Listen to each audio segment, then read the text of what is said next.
International news now.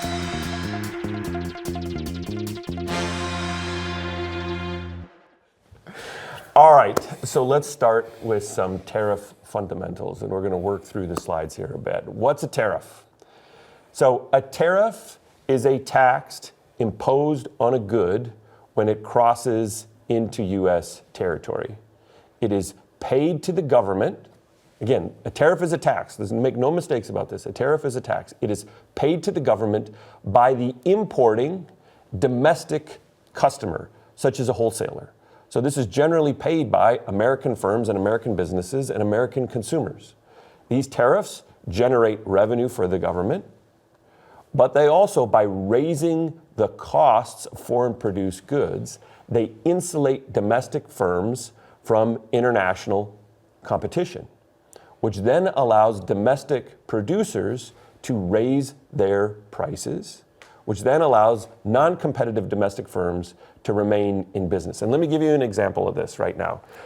So we have you can take the slide off. I'll tell Rob the story. So we've got family members in town, for the week. It's spring break in Minnesota, family from Minnesota. My brother-in-law works in sales for a granite company in central Minnesota. And so I asked him how, and so this is the exact type of firm that would benefit from these tariffs. And so I asked him, how is business going for you, and do you see any changes from the tariffs? And he said, well, it so happens that I'm working on a deal for some construction materials in Michigan. And we got outbid by a Canadian firm, about 15 to 20% lower than their bid. And so the client, again, about a $2 million job, comes back to my brother-in-law and says, can you do better on the price? Can you match this price? And he said, I'll try and do what we can, but just so you know, and I don't think we can get the whole way there, but he said, just so you know, you're at risk of facing these tariffs. And if the tariffs get put in place, then all of a sudden we're going to be the cheaper one. So here it is, right? The prospect of, and this is real-time business negotiations, the prospect of a tariff is allowing the domestic firm from Minnesota benefit my brother-in-law, right? Allowing them to charge higher prices, right? It's insulating them from competition, in this case from Canada. Not just charging higher prices, getting jobs, getting more business, right? And so, but nothing's changed for that firm. They didn't innovate anything. They didn't do anything to either improve their product or cut the cost. They just won because because the national policy is being changed by President Trump. And we're going to get into this, but it's, Donald Trump didn't invent tariffs. The United States didn't invent tariffs, right? Other countries are doing this same thing. And so you do have to kind of put this in the context of, is the United States simply counteracting what the kind of treatment they're getting when they're trying to export to other countries? But nonetheless, I'll just be honest, I'm a free trade guy, right? I've been to enough countries like Russia that has had insulated industries. The problem with insulated industries, they suck. Right? They're inefficient. And we pay a lot. You pay a lot more for a lot less. That's competition is a good thing for the consumer, right? Yeah, absolutely. And so if we think about the cost of this example, my brother-in-law, who pays the cost? It's that firm in Michigan in their construction costs, because they pay higher prices either way, right, from this, because they don't get to source their products now from a cheaper Canadian firm. And so this is going to be a general theme of today. Who pays the higher cost of tariffs? We all do. But the challenge is they're spread widely across American consumers. And that's the trade-off. Yeah. Right. All right, so let's go back to the slides. In most cases, the importers will pass on some or all of these costs to the consumers. This is really important. Tariffs in the United States are going to raise prices, period. Right? Not in all cases, and they're not going to, if we get 25% tariffs, it doesn't mean that the costs for everything are going to go up by 25%. There is going to be some spreading out of these costs across the original sellers, the firms, and then the final consumers. But more generally, we should expect that tariffs in the United States are going to lead to higher prices. Tariffs, and we can see this in the example I just gave you from the Canada story, tariffs also redistribute domestic income from consumers. So we pay higher prices, but then we distribute that income to globally non-competitive domestic firms. In this case, you talked about my brother-in-law's firm, right? They're not innovating, they're not driving down costs, but they're going to get new business here because they are protected from global competition. Okay, so let me just ask kind of a simple question. Is this just a redistribution from consumers, right, paying higher costs, right? So they're giving up something so that some category of workers benefited. So this is just a shift of resources from consumers to labor and firms.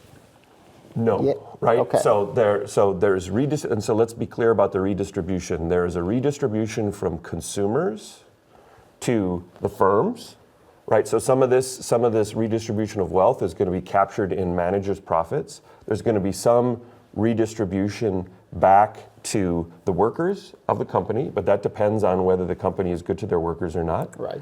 So like higher wages or more jobs. Or more jobs, yep. There's going to be a redistribution from consumers to the government in the form of taxes. And so it's not just that the non-competitive firms get some of this pie, but it's also that the government gets some of this pie. Right. But the important thing to remember too is that there will also be what are called dead weight losses, efficiency, right? Income that's just evaporated that nobody captures. So there are, economists call this dead weight losses that reduce the overall economic welfare. So there is redistribution to multiple places, but there are also dead weight losses that nobody recovers associated with these. Right. The other thing here, and an exception to this, let's go back to that slide number 2 on this, is there's an important exception here, and we can make an argument that the President Trump, when they're saying that tariffs are not going to create inflation, they're seizing on an important exception in the tariff case. And that's for large countries with monopsony purchasing power. That means that you're a single buyer in the market, and if you decide I'm going to force you to give me lower prices, then the seller will will charge less because they don't have alternative outlets for their goods. Now, when Trump is arguing tariffs aren't going to influence inflation, what he also wants to say is the U.S. has monopsony purchasing power in everything that it imports, and that's not the case. So we're going to see some foreign firms may reduce their export prices slightly to offset the tariffs because they lack alternative customers around the world, but more generally, we should expect American consumers to bear significant costs of these tariffs because, the Canadian manufacturer, and this is what the Canadian Prime Minister is already talking about, if we can't sell to the United States, we're just going to sell to Europe, right? Or we're going to sell to China and Asia, all right? Let's go to the next slide. Tariffs, and this is important, right? We're talking about market intervention. Essentially what President Trump is doing is he's creating space for him to set prices. Does that sound a little bit like the Soviet economy? But make no mistake, right? This is political intervention to influence prices, reducing the capacity of prices to get set in competitive markets. Once politicians, and more generally, this is a deviation from the competitive markets that are associated with capitalism. Economists have long talked about free trade or the absence of tariffs as a mechanism to import market competition into a domestic economy. And so if we are light on capitalism, if we need to insert more competition to drive down prices and to create efficiencies, we do this by eliminating barriers to trade. The final element of this political story that's really important here is, and economists will talk about this as protection for sale. When governments enact tariffs, they are simultaneously selling regulations that benefit some set of firms in the domestic economy. Politicians don't give these benefits away for free. Instead, they ask for political favors, such as campaign contributions. And Trump has the capacity, and the executive branch has the capacity to do this when they say, all right, we're going to put a 25% tariff on goods from China. But if a firm comes to us and asks for an exemption, maybe we'll give them an exemption. One of the reasons that iPhone prices didn't explode during the tariff war in the first Trump term is because Apple got exemptions for their iPhones, stuff that was manufactured in China. The other thing to think about the political benefits of this regulation the auto tariffs, and we'll talk about this later, the auto tariffs that have just come on this week. If you look at CNBC, the Wall Street Journal, the New York Times, you say, which is the domestic firm that's best positioned to benefit from these tariffs in the automobile sector? Yeah, Tesla. Tesla. Yeah. Right? Does this sound like Does this sound like an economic intervention that might help your political campaign? That's intentional. Yeah. Okay, so now we want to watch a few videos to reinforce these fundamentals about tariffs. And the first is a tariff explainer produced by the Wall Street Journal during the presidential campaign last fall. And it begins with a story about the chicken war between the United States and West Germany in the 1960s to illustrate some of the economic consequences of tariffs. So let's run that clip now. Before we get into tariffs, the heart of the Donald Trump economic plan, we should talk about the chicken war. The chicken war is a clucking good story. In post-World War II West Germany, people started eating a lot of chicken, specifically American chicken.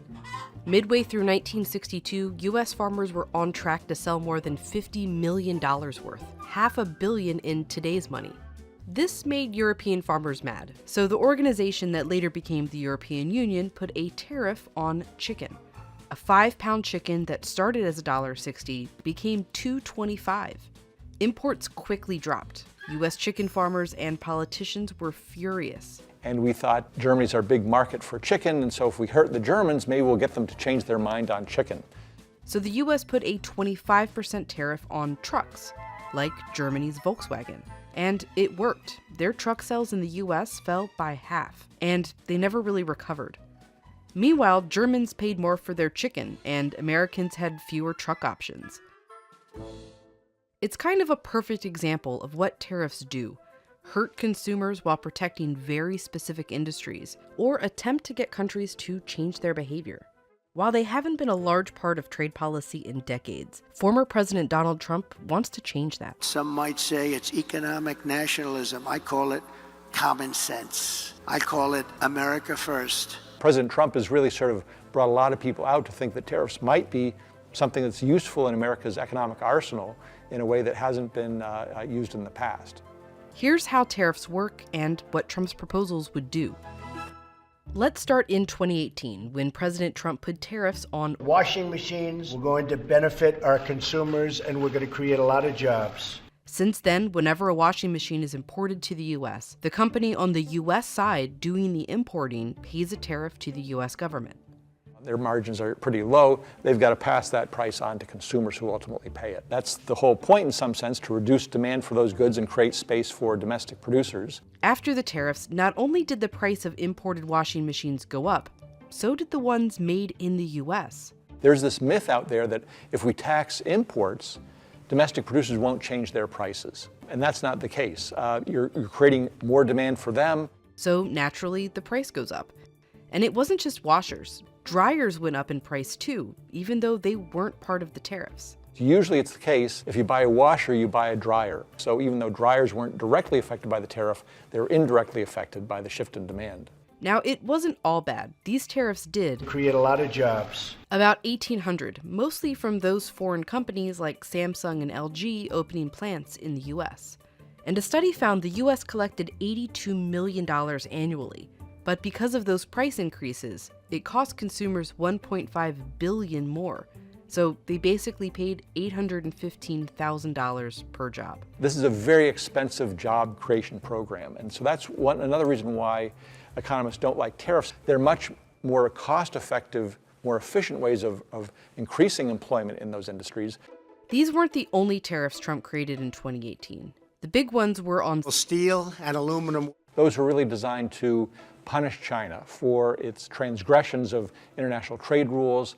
also for national security. They're used to make a lot of military equipment, but also everyday things like cars. All the industries that use steel have to pay the higher price. That squeezes their profit margins, and it also puts them at a competitive disadvantage against foreign producers of those same goods who don't have to pay those inflated costs for their inputs.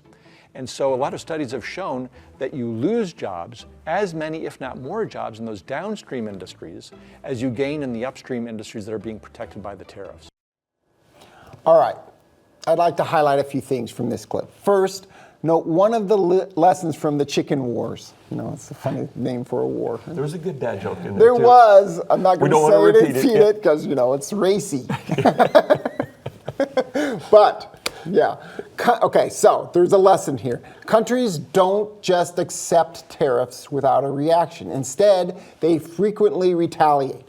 And this means the exporters likely lose market share as well as their prices increase in foreign markets, right? And so you're trying to hurt other countries exporting into the United States, but you can also hurt your own domestic companies trying to export abroad. And so we should expect a lot of retaliation in this current conflict initiated by the Trump tariffs. Second, note that the economic consequences, there are economic consequences of tariffs that are varied, right? And hard to quite see at first blush, right?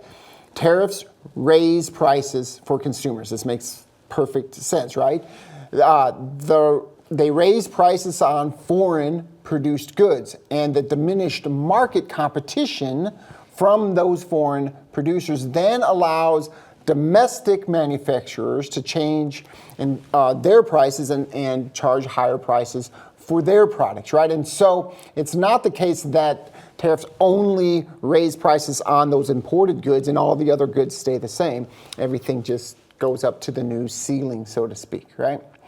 Now we're going to see that in the slide here. Prices increased for imported washers in the first Trump administration that were produced by Samsung and LG, right? And prices increased for washers made in the USA by Maytag, GE, and Whirlpool. They weren't paying any extra tax on their product, but they still raised their prices. And so these price effects are not only felt, though, on final products. They also hurt the consumers of intermediate products that are either assembled or manufactured in the United States, such as in industries that consume aluminum and steel, that use those intermediate products to manufacture more finished products like boats, planes, door frames, kitchen appliances, phones, laptops, all sorts of things, right? The trade economists on the clip noted that the job losses in those downstream industries that consume the intermediate goods that were subject to tariffs might even exceed the new jobs that were created in the protected industries. So even if you sort of just concentrate on a service level, if you charge more for imported goods, then they'll help a certain sector of the labor market. That's not the whole picture, okay? Because there's other effects that might have detrimental consequences for other parts of the labor force, right? And so this isn't just universally good for labor necessarily, right? Third, let's talk about what tariffs did in the washer-dryer example, paying particular attention to how they redistributed income inside the United States away from consumers and toward the federal government and import competing firms like Maytag, GE, and Whirlpool. On the positive side, the tariffs on washers created $82 million in new federal tax revenue. And they created 1,800 jobs building washing machines in several states in the kind of upper Midwest. Probably Minnesota, man. you know? No, not Minnesota. Yeah. Well, anyway. But consumers paid $1.5 billion in higher prices for all the washers that they bought. And this means that, and this was in the clip, American consumers shared the costs of $850,000 that were paid to create each new job in the washing machine industry. And so the point here is that, you can create new jobs. And you start talking about, 1,000 or 1,800 new jobs. That's a lot of new jobs. But if it cost, in the aggregate, billions of dollars in higher prices to create those jobs, then you're talking about a return on your investment that's Pretty bad, right? And so this is just a direct transfer of wealth from American consumers to a small number, a concentrated number of manufacturing workers and to the U.S. government. And remember, again, that tariffs are taxes, right? Now, one thing I would note here is that, and I think this is part of the reason that tariffs are considered, right? Yeah, consumers paid $1.5 billion, but it wasn't like 1,800 consumers paid collectively $1.5 million. It was, thousands or hundreds of thousands, who knows? Hundreds of thousands. Hundreds of thousands, right? Paid like $300 extra or $400 extra. And so if you think, about it, well, everybody pays just a little more, and in the aggregate, it's a lot of money, but for every individual, it's not that much money. I think that I don't think anybody would publicly state that, but I do think that that's part of what makes it a little more tolerable. Politically tolerable. Yeah. But again, right, note the contradiction more generally. Taxes are bad, right? If you ask Republicans, you ask President Trump, taxes are bad, we want to cut taxes. Yeah. But they're actually raising taxes in a significant way with these tariff policies. These are regressive taxes, right? Yeah. I mean, the tax, it costs you, supposedly these tariffs on cars could cost several $1,000s. Between $4,000 and $15,000 per car. Yeah. So, for some people, that difference isn't going to make a huge amount of difference, right? But for others that are just barely making their car payments, for younger purchasers, for college students and just graduated college students, that's going to make a big difference. Yeah. But for the wealthy, it's not going to hurt them. Yeah, and that's key when Professor Moser talks about regressive taxation and progressive taxation. The key thing to hear is how are taxes distributed across income distributions in the United States. And so regressive taxes, the burdens of them fall proportionately higher on people at the lower end of the income scale. Tariffs are regressive taxes in that sense. Yeah, because they're flat, right? Yeah. It's like a sales tax, right? And you pay, if everybody pays the same 8%, then 8% to some people is like, whatever. 8% to other people is huge, right? Yeah. Right, so think about compare a person making $100,000 versus $1 million. Okay, the person making $100,000, now their car is going to cost them $5,000 more. That's 5% of their income.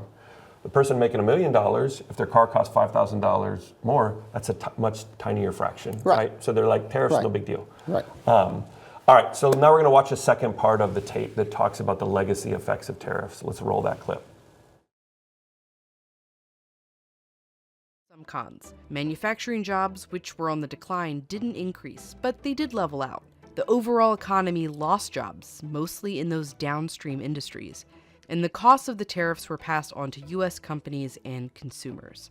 So, not great for the economy, but it did motivate U.S. companies to move out of China and made supply chains more resilient. But it didn't change much of China's behavior, and in many ways they became more aggressive. But here's the thing. Even with all the economic downsides, a review by the Biden administration suggested Trump's tariffs should remain, and the administration should add or increase them, which they did. Once tariffs get in place, there are two factors that sort of keep them in place for some time. First of all, there are going to be domestic interest groups that have a stake in seeing those tariffs maintained because they like the extra market share that they've gained as a result of those tariffs. And second of all, tariffs are a bargaining chip. So why would we sort of unilaterally get rid of these, even if there's some economic benefits, when we might use it in some negotiations down the road? Tariffs are really hard to remove. It's why, 60 years later, there's still a 25% tariff on trucks, even though U.S. chicken farmers no longer care about selling in Europe. So we're still living with the legacy of the chicken war. So that's sort of another lesson of history, is you have to be careful about imposing these tariffs because you think you're doing it for short-term strategic reasons or you're just helping out this industry temporarily, but they can last for decade upon decade upon decade. Okay, I just want to highlight an important lesson from the chicken war and the trade war that Trump initiated with China in his first term. Once tariffs get instituted, they're hard to eliminate. This implies that any new tariffs instituted during Trump's second term may stay with us for a while. The professor, Doug Irwin, in the video gives us a political reason for the stickiness of tariffs. Once they get put in place, a domestic constituency, specifically the import competing firms, both workers and their management that rely on insulation from foreign competition to remain in business, right, emerges that wants to see their continuation. So they lobby politicians, and politicians then respond to them and keep them in place. Now, the Biden administration definitely did this with the China tariffs that Trump instituted in his first term, right? They criticized Trump for the trade war, but then they left all the tariffs on in the place. And this hurt them in the presidential campaign because Harris is trying to criticize Trump for saying, we're going to raise tariffs. But then he's like, but you kept my tariffs on that I had for the first term. It sure looks like you like the tariffs, right? Yeah. This is that was a good point. It was a good point, Yeah, right? no. And it tells us something about the stickiness of these tariffs, right? Once they get put in place, now you have political constituencies that benefit from them and want to see them preserved. So Irwin talks about how we still have truck tariffs with us that were originally established during the chicken wars in the 1960s that benefit General Motors and Ford today. Okay.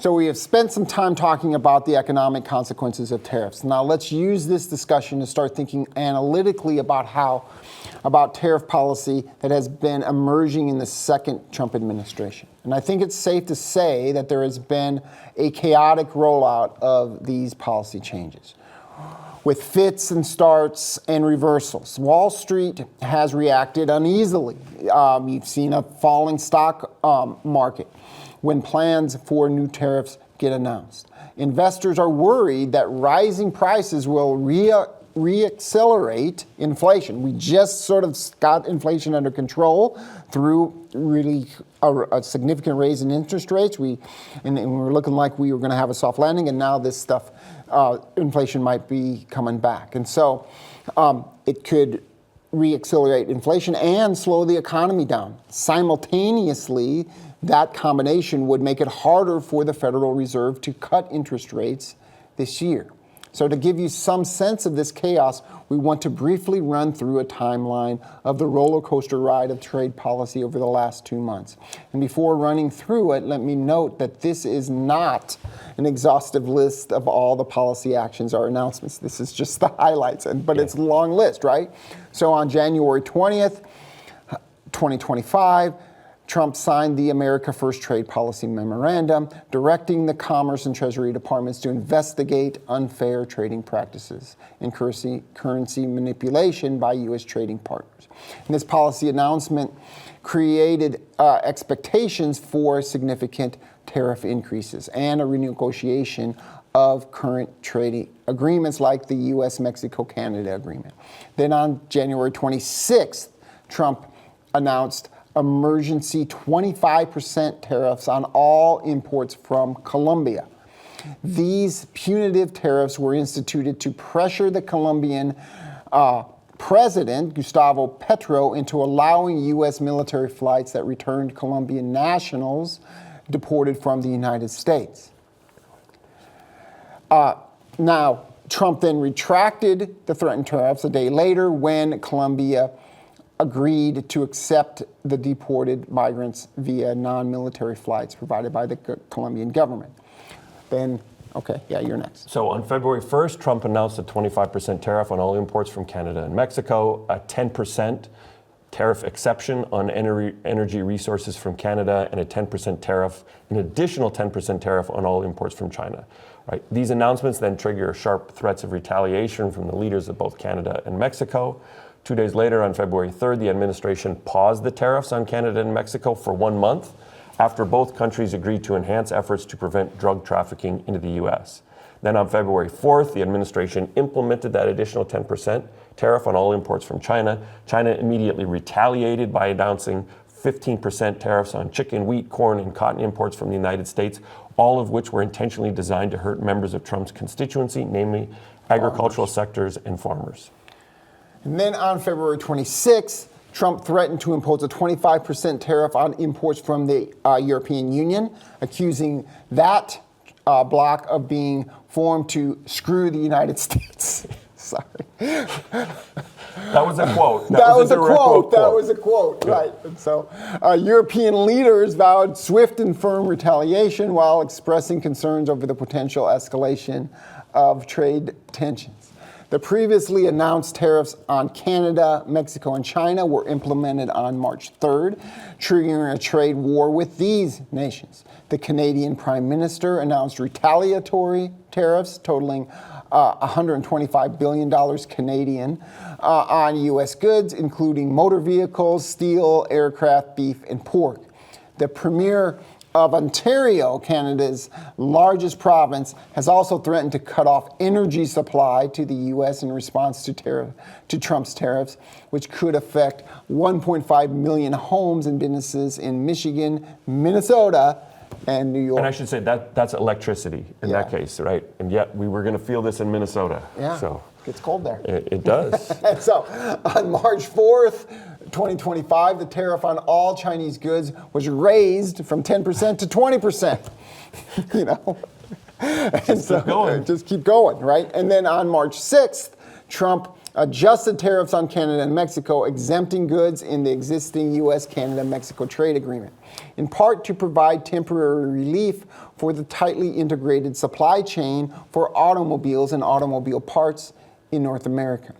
Trump then raised the tariff rate on steel and aluminum imports from 10% to 25% on March 12th.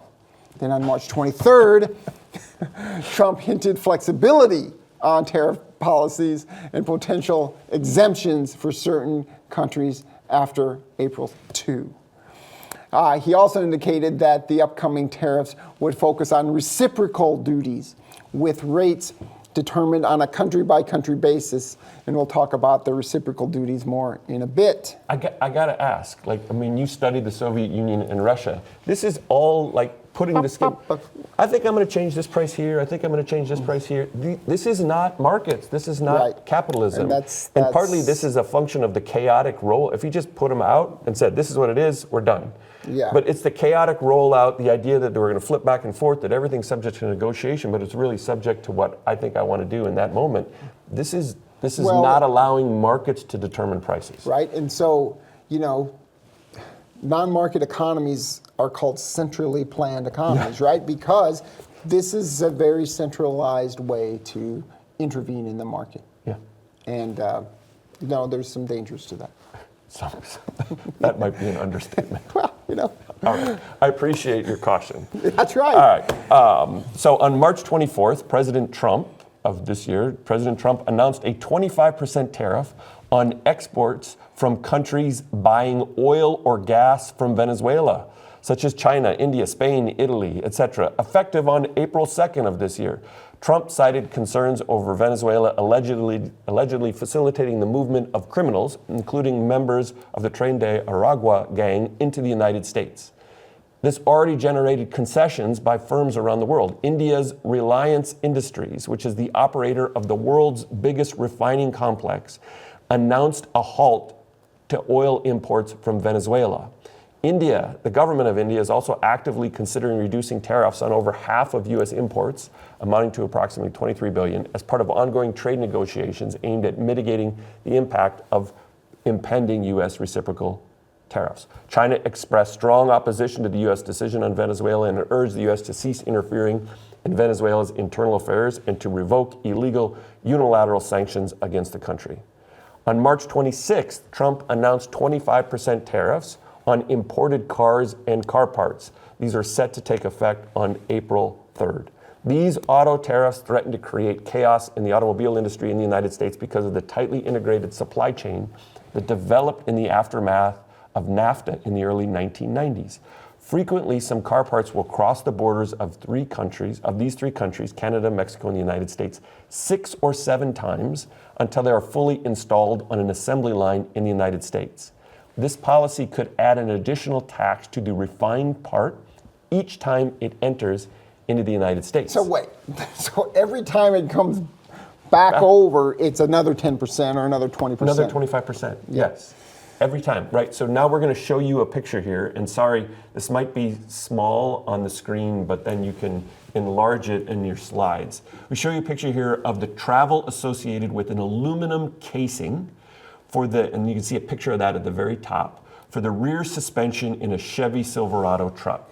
This map from the Washington Post shows that pieces of the part cross a border 5 times before it's installed in the truck in Indiana. It would be tariffed by US tariffs at 25% twice in this process. Once when it entered into the US from Ontario to become part of the rear differential, and another when it was shipped from another plant in Ontario to Fort Wayne, Indiana for final assembly. Now it's important to realize that most automobiles have up to 30,000 parts. Again, this is a tightly integrated supply chain where important auto parts move repeatedly from plants in Canada and Mexico to plants in the United States. These tariffs will increase the price of cars at every stage in the process where each part re-enters the United States. As you might have imagined, the big US automakers have unsuccessfully resisted these tariffs. Their stocks fell significantly in value after the tariff announcements, and economists now estimate that consumers will have to pay between $4,000 and $15,000 more per car once these tariffs go into effect. We are talking about price shocks to automobiles that are likely going to show up within the next couple of weeks. Yeah, and you think about, okay, so things are more expensive, and you're like, well, that's inconvenient and a huge burden, but it also could lead to just lower car sales, right? Yeah. People are just like, well, I guess I'm just going to keep driving this car. Yeah, I'm going to right? go from And so 150 it to could $200,000. slow down Yep. the economy, Yep. right? And so you got to factor that aspect into it. Okay, so now the President Trump, has repeatedly talked about another stage in the transformation of U.S. trade policy that is coming in April. So there's more. He wants, it's not funny, but I know, it is a little, it's a lot. Let's put it that way. Now he wants to move to a larger system of reciprocal tariffs, whereby the U.S. tariff rate for imports from each country will match the import tariff rate that that U.S. exports to that country face. Now, and there's a certain reciprocity here. You go, well, that's just fair. Like if they charge us that amount of tariffs, we're going to charge them the same, right? I mean, that would be the logic. Now, we're going to watch a clip from another video from the Wall Street Journal that examines this policy and shows that it's not as simple as that. Yeah. Trade experts say that implementing reciprocal tariffs will be logistically complicated because there are thousands of items that are affected by tariffs, and the U.S. has nearly 200 trading partners. Some economists argue that reciprocity doesn't make sense as industrial policy. Whatever they're charging, we're charging. Very simple. What it does is it gives other countries the right to set our tariff rates. So if another country wants to protect something that we don't feel we need protection, something that we're really good at, we adopt their tariff rate because we retaliate against them if they won't lower their tariff rate. Many countries already have lower rates than the U.S., and it's unclear whether Trump's plan involves lowering rates too. Trump has also said he wants to use reciprocal tariffs to target the European Union's value-added tax, which is similar to a sales tax. They have a 20% VAT tax, which we're considering to be similar or the same as the tariff. The U.S. auto industry has been getting hammered and hemorrhaging jobs for so long.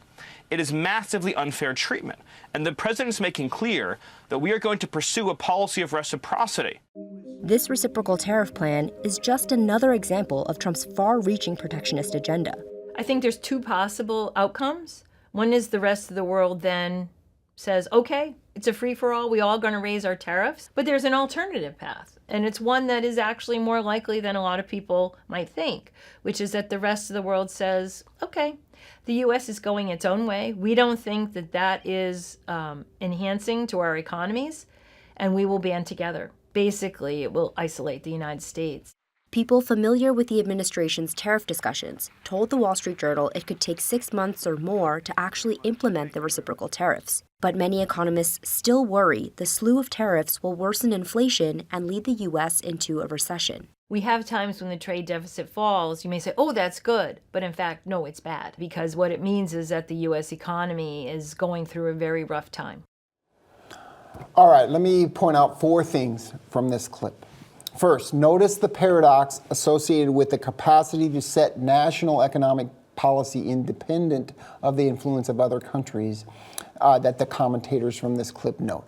If President Trump institutes a reciprocal trade policy. He essentially lets other countries set the tariff policy of the United States, because the United States must then match the tariffs of other states. This doesn't make much sense relative to prior conversations about this President Trump's grand strategy goals that emphasize the strengthening of American sovereignty. Okay? Second, notice the contradictions in Stephen Miller's justification for these reciprocal tariffs. He says the U.S. auto industry is getting hammered by trade policies of other countries, and yet the U.S. auto industry wants the exact opposite outcome here. They oppose these new tariff increases on automobiles, as those tariffs will upend their cost structures that depend on tightly integrated supply chains in North America. Third, note the potential international political and economic consequences of these tariffs. The rest of the world might just decide to reorient their trade profiles away from the United States. For example, Canada and Mexico might opt just to trade more with Europe and Asian countries. And this could have the effect of increasing the isolation of the U.S. economy. And fourth, economists are also worried about inflationary effects of tariffs and how an acceleration of inflation could increase the risks of a recession that contributes to significant job losses and a declining income, right? And so this is arguably first and foremost a policy to increase domestic manufacturing jobs, but if it sparks a recession, there could be a significant loss in jobs. Not necessarily in the manufacturing, but all over. Yeah, I mean, we know about the law of demand. As prices go up, less is consumed. Prices are going up, the market's going to slow down. Yeah. So in this next section, unless we want to say that the law of demand doesn't hold anymore, no, we're not going to I'm not comfortable with that. So in the next section, we want to continue this recession discussion by examining how higher tariffs could complicate monetary policy in the United States. And here we need to start by noting that the U.S. is coming out of a period of high inflation. Now, by definition, inflation indicates increasing average price levels. Policymakers generally want to try to keep inflation at about 2%. Why is inflation bad? Higher rates of inflation over that 2% benchmark tend to erode the real income of people, as growing costs of everyday items reduces their purchasing power and their ability to save and invest. This is particularly pronounced for people on fixed incomes like retirees. The financial sector, banks in particular, also hates inflation because it erodes the value of their investments, and their assets, which are long-term loans on things like mortgages. Now, the Federal Reserve has raised interest rates during the Biden administration to try and slow economic activity to control and limit inflation, these price increases. This policy has been working, but slowly. And so in the graph here, you can see a high point in 2022, and then it starts to trickle down slowly after that. This graph shows you that inflation's been coming down, but we aren't all the way there to that 2% target. And there's a concern that inflation has begun to slightly re-accelerate here in 2025. Now, these existing economic conditions are important given what tariffs will do to price levels in the United States. Economists are expecting that tariffs will increase prices, which risks reigniting high inflation. For example, the price of construction materials on new homes. With the tariffs on Canada and Mexico, the price of construction materials on new homes is expected to rise between $8,000 and $10,000 because of higher material costs on things like lumber and gypsum, which is used for drywall. So with this background, we need to say that monetary policy in the United States right now is reacting to tariff policy. When the chairman of the Federal Reserve comes out and answers questions, he has to say, yes, we're taking into account and we're waiting to see what happens with tariff policy, and that's shaping how we're making monetary policy now, right? Why is this important? Monetary policy influences the structure of interest rates in the United States or the costs of borrowing. And the cost of borrowing then influences the rate of new investments and economic growth in general. So the broader point is the Federal Reserve is watching how these new tariffs are going to influence inflation, and they will respond accordingly. Following the last open market committee of the Federal Reserve, the chairman of the Federal Reserve, Jerome Powell, was asked in his press conference about the links between tariffs and inflation. We want to watch a small portion of that video here, of that interview. Note that he's essentially asked two questions. We don't have in the clip, we don't have the question from the journalist, but he's essentially responding to two aspects of the question. The first is whether tariffs are increasing inflation. Note his response. And the second, he's essentially asked whether these effects from tariffs will be transitory and short-lived, or they will be lasting. And that's important for the future of monetary policy. And we'll talk about that more in a second. Let's go ahead and watch the clip. Okay, so how much of it is tariff? So let me say that it is going to be very difficult to have a precise assessment of how much of inflation is coming from tariffs and from other, and that's already the case. You may have seen that goods inflation moved up pretty significantly in the first 2 months of the year. Trying to track that back to actual tariff increases, given what was tariffed and what was not, very, very challenging. So some of it, the answer is clearly some of it. A good part of it is coming from tariffs, but we'll be working, and so will other forecasters, to try to find the best possible way to separate non-tariff inflation from tariff inflation.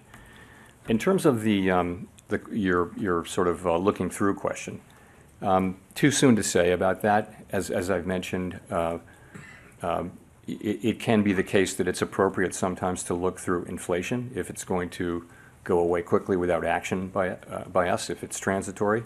And that can be the case in the case of tariff inflation. I think that would depend on the tariff inflation moving through fairly quickly, and it would depend critically as well on inflation expectations being well anchored, longer term inflation expectations being well anchored. So a couple things from here. First, note tariffs.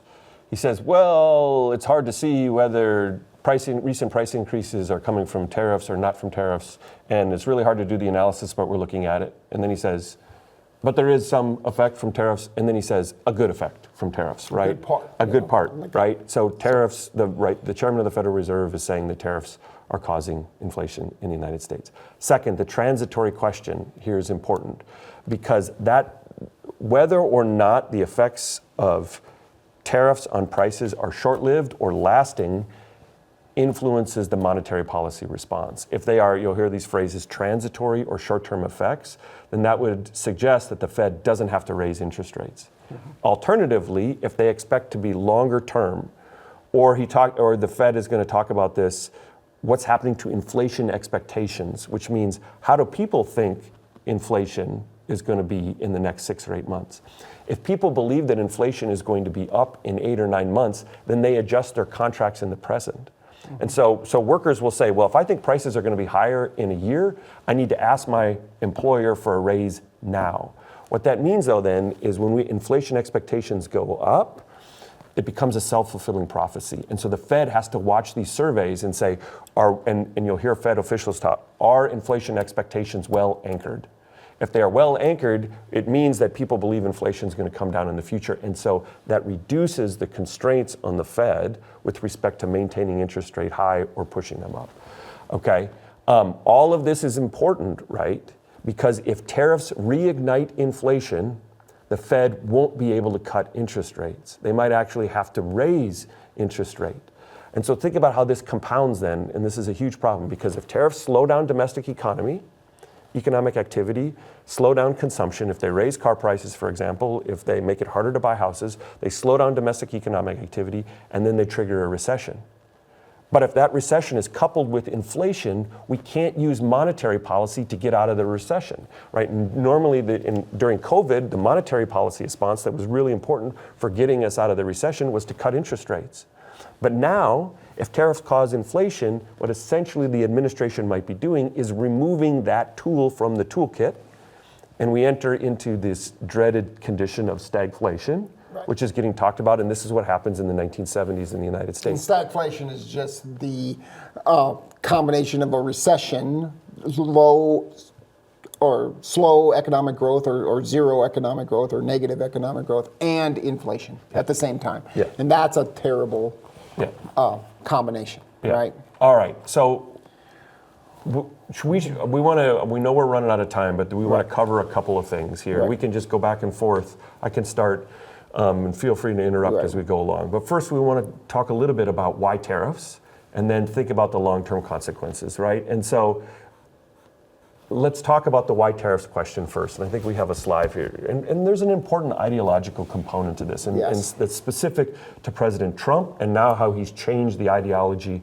of the Republican Party, is that Trump views, and the Republican Party now views, the global trading system as unfair to the American economy. And he frequently cites the trade deficit as evidence of unfair trading practices. And so his larger mission is to reassess or challenge that existing trading system to create a redistribution of wealth back to the United States. And one of the principal ways to do that is we are going to increase tariffs to decrease imports and create new jobs in the United States. We want to reorient global production back into the United States. In particular, we want to relocate manufacturing back into the United States and create jobs there. Do you want to take the next one, or you want me to? Well, no. I mean, let's talk a little bit about that. I think that's one of the more politically attractive aspects of this whole push for higher tariffs is that, that this is a corrective to a long-standing unequal or unfair global trade environment that the United States gets, and they use that language, well, the United States keeps getting its, it's, they're eating our lunch and they're manipulating us and they're taking advantage of us, and we just take it and take it and take it, right? And that's a hard argument to counter, I think, right? And because you kind of counter in short sound bites. You counter it with, well, no, the free trade helps everybody, and it raises the aggregate prosperity of the country and the world, and then everybody benefits. But you can see that there is disparities out there, and there were some harms that were created in the push for free trade in the 90s and earlier, right? And so I do think that is a key component here that I think those who want some change in trade policy are going to have to start grappling with, and I don't think they have. No, I don't know if you... No, I would agree with that. And this is a story about, where do we see the gains from free trade? We see them in cheaper shirts. We pay $2 or $3 less for this. We pay less for our socks, right? We see them in lower prices on automobiles, right? They appear every day. Yeah. I mean, avocados, right? We're going to have to pay, I was paying 60 cents an avocado, and now I'm going to have to pay 80 cents for an avocado, right? My guacamole's gotten more expensive. And on the one hand, it's like, we can sit and complain about this and joke about it, but what do consumers generally do? They just absorb these costs because it takes a lot of effort to complain, to change how you're voting, and to do a lot of research on this, right?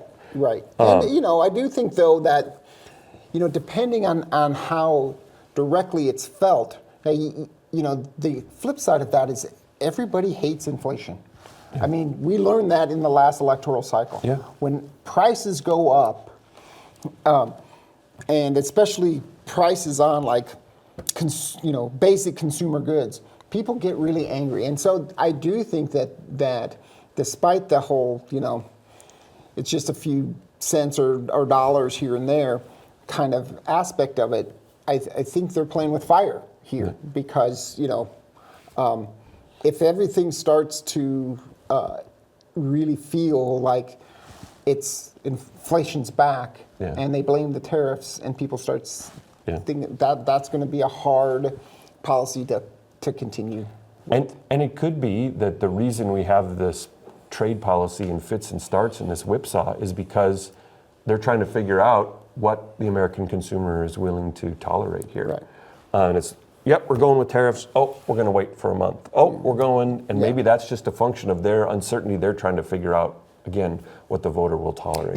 It's actually really pretty hard to I think it's a combination of all those things. Something you said before, I think some of the uncertainty and some of the whipsawing is by design, just to increase leverage. That's one argument. Another is they're feeling things out. That's it's probably a combination of all these things, right? And just the nature of a really centralized policy change that's driven by the top, right? And so, why else do we have these tariffs? They talked about this in the Wall Street Journal videos, and we need to make this is an important part of this too. It's clear that President Trump wants to use the American market and the size of the American market right, as an economic opportunity for other countries. He wants to use access to it to extract political concessions from other countries. We see examples of this in Colombia, right? The tariff threat to allow deportee flights. Canada and Mexico, both Canada and Mexico have made significant concessions and adjustments to how they're policing the border. In the last couple of months, we see the sanctions on Venezuela by penalizing third-party countries for buying Venezuelan oil. We've already seen adjustment by Indian firms to this policy. And so, right, and this is part of the larger grand strategy of Trump. We saw it in the first term. We're seeing a lot in the first couple of months is, I've got this political asset, which is access to the American consumer, and I want to extract a series of political concessions from countries. It's about leverage. Yeah, We're a huge market. Yeah. And Canada needs this huge market, and so Canada has to do what we say if we regulate the access to our market through tariffs, right? And you know, it is, you know, he keeps saying it, and I think he likes that phrase. He says, they don't have the cards, we have the cards, right? And it's a very different mentality to the Cold War and initial post-Cold War philosophy of the United States using its large economy and its huge military to provide carrots rather than sticks to allies and potential allies to cooperate with us. Now it's just taking the flip side of that. We're going to use the sticks to sort of coerce these people to do what we want and cooperate with us. And I like your example of they don't have the cards, we have the cards. Go back to the clip on reciprocal tariffs, and what does the Economists suggest? They just decide, well, we're not going to play your game anymore, right? And so Trump assumes, right? They have nowhere else to go. Right, we're playing a game of cards, and you've got bad cards.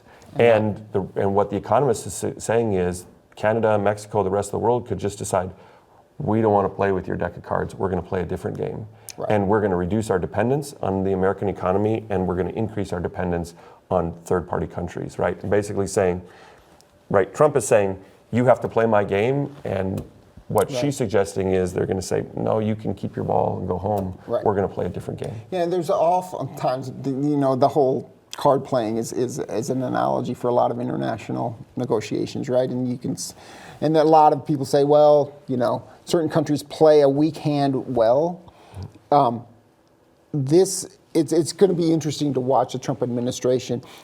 I'm just wondering if they're overplaying what is a strong hand, right? He's not wrong. We've got good cards. We have a huge market.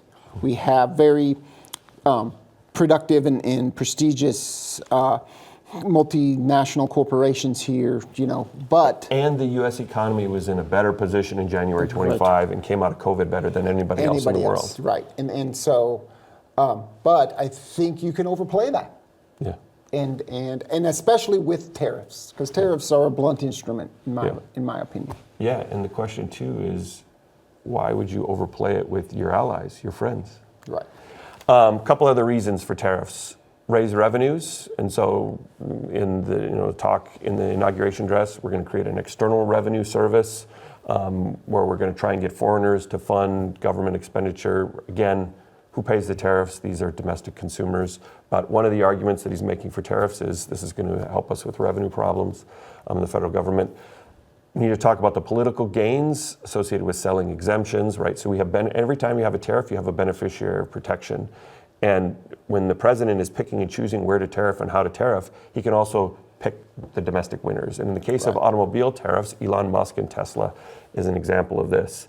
And then final point here, we need to emphasize, there is an argument about national security reasons. And what the COVID shocks did was demonstrate the risks of dependence on global supply chain, particularly when your global supply chain contributes to things like planes and tanks and guns that you need for national security. And so there is a national security argument here that we need to reduce our dependence on global supply chains, bring those supply chains back home for national security reasons. And it's important to note here that Trump has support from this among groups, constituencies, particularly within the business sector that might be slightly more politically centrist or left, like Jamie Dimon, the CEO of JP Morgan Chase, says we got to acknowledge that we need more tariffs here for national security reasons. And so that's part of this argument as well. We're about out of time. Do we want to finish with what do you think is going to happen here, or should we leave that for the next segment? Well, no, let's put our cards on the table, man. Okay. All right. Tariffs are going to keep going. There's going to be, I think so this is what I find interesting. There's not a lot of discussion about this, but I don't quite know what the popular sentiment about tariffs are. I don't think that Donald Trump won the presidential election promising high tariffs. I don't think that was the big popular part of his agenda. And so it'll be interesting to see what the public reaction to this is, if there's a lot of detrimental economic consequences. But I am convinced that Donald Trump likes tariffs and is convinced of their effectiveness. And we're going to find out if, at least in the short term, right? Because, there's only a 4-year term, but in the short term, whether he's right or wrong about what tariffs can and can't do for the U.S. economy. And so I think he's going to stick with them. I think that it's going to mean lower stock market, a recession, and higher prices. Yeah. But I don't think there's going to be an adjustment. Yeah. That would be my prediction. And so I think I'm going to agree with the economic consequences there. I hope not. I hope not. But I think I hate that. And I hope that that's not true, right? Because recessions are, especially for young people and graduating, college students and the like. I've got one myself. That's a terrible job market to go into. And so I agree with you. I think we're looking at a recession this year. And I think, well, two things on this. One is I agree that Trump is not likely to pull back from this tariff policy, in part from his own kind of personal. He's been talking about this for decades. Yeah, and he doesn't want to be viewed as making concessions. Right. And so we're going forward. We've got higher prices, likely slowdown, falling consumer confidence. Well, he's signaling this too. He's like, he's not ruling out a recession anymore. He didn't talk that way at the campaign, and there's going to be an adjustment period, and people have to weather this. Yeah. Because he's making a correction in the global economy. Yeah. The other thing here, even if he pulls back from tariffs, understand that there's already been damage done. We didn't talk a lot about this in terms of creating new uncertainty in the investment climate. And so businesses don't know what their price structure is going to be 2 months from now, 3 months from now, 4 months from now. Consumers don't know what their price structure is going to be. How much are my avocados going to be? How much is my beer going to be? How much is my avocados, man? I like the guacamole, right? How much is my house going to cost, right? So I was talking to my son about cars, about how, and he was like, well, what about used cars? I was like, well, if new cars are more expensive, then we're going to have greater demand for used car. What's going to happen to the price of used cars? Yeah. He's like, that's going to go up on the way to high school this morning. I said, then what happens to your car insurance? Because now all of a sudden it costs more to replace the value of your car because the car costs more if you get into an accident. What happens to the price of car insurance? That goes up, right? Now we tell a story whereby the tariff hikes aren't short-term consequences on prices, but they take a long term to trickle through. So, and they're not simple, right? It's not like you just have a tariff on imported cars and then there's more domestic car manufacturing plants in the United States and domestic car manufacturing firms do better. It's not that simple. No. In fact, it could be the exact opposite. Yeah, and so even, we've got greater uncertainty that's going to lead to consumption and business pullback, even if the tariffs don't come into place. The final thing here, the political of this, I think let's view the tariff policy as part of a broader reorientation in U.S. grand strategy that is shaping the nature of the U.S. coalition in the international system. And the U.S. is moving away from Europe, and it's moving away from traditional allies like Canada and Mexico. And here, let's bring us back to the story about the Houthis and the Signal app. And one of the things that stood out from that, so J.D. Vance opposed the strikes against the Houthis. And he had to then cover out and say, well, no, I always support the president. But even though he's critical, saying in the chat, saying, I don't think the president knows what he's getting into, he had to come out and say, no, the president absolutely knows what he's doing. But what was J.D. Vance's big problem? He thought that U.S. strikes against the Houthis were bailing out the Europeans because the Houthis were targeting shipping, and the cost of that lost shipping was predominantly falling on the Europeans. So basically his argument was this should be Europe's problem, not ours. That tells you about how the administration is viewing the array of potential coalitional partners in the world. And I think the tariff policy is consistent here, and it's going to continue to move the U.S. away from its traditional allies. So we're out of time. Thanks for hanging with us today. Who knows what the last story will be, but as the semester has shown, there's always something new to talk about. Yep. All right.